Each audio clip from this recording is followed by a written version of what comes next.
ముఖ్యమంత్రి చంద్రబాబు నాయుడు గారిని మేము ఒకే ఒక విషయాన్ని కోరుతా ఉన్నా, నేను ఎన్నికలకు ముందు ఏదైతే చెప్పాడో చెప్పిన దాన్ని అమలు చేయమని మాత్రమే కోరుతా ఉన్నా. ఆ రకంగా కాకుండా వాళ్ళకి ఫైల్స్ లేవు, వాళ్ళ రికార్డు లేదు, వాళ్ళని ఎప్పుడో తొలగించారు అనే పేరుతో మీరు ఈ రకంగా వారికి అన్యాయం చేయడం మాత్రం సరైంది కాదు. పిచ్చొకపోయిన బ్రహ్మాస్త్రం అంటారే, అదే ఇది. వాళ్ళ పాపం నెలకు 5,000 రూపాయలతో పనిచేసేవాళ్ళు, అది పెద్ద ఉద్యోగము కాదు.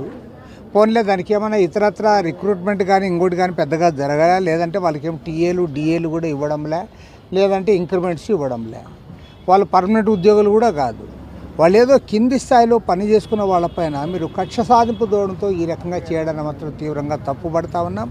కాబట్టి నేను ఇవాళ మంత్రులు కానీ ఇతరులు కానీ కోరడం లేదు. సాక్షాత్తు ముఖ్యమంత్రి చంద్రబాబు నాయుడు గారు ఎన్నికల్లో చాలా స్పష్టంగా చెప్పారు. ఎన్నికల ముందు ఆయన ఇచ్చిన వాగ్దానాల్లో 5,000 రూపాయలతో పని చేయలేరు, కనీసం 10,000 రూపాయలు ఇవ్వాలని చెప్పి కోరాడు.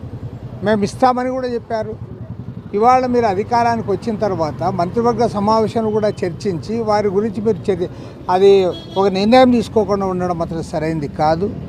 గతంలో వైఎస్ఆర్ కాంగ్రెస్ పార్టీలో ఎమ్మెల్యేలుగా, మంత్రులుగా, ఎంపీలుగా పనిచేసిన వాళ్ళు మీకు పనికొస్తారు. అదే కింది స్థాయిలో ఏదో చిన్న జాబ్ చేసే వాళ్ళకి మాత్రం వాళ్ళలో మీకు జగన్మోహన్ రెడ్డి కనపడతాడంటే అది ఏ రకంగా కూడా సమంజసం కాదు.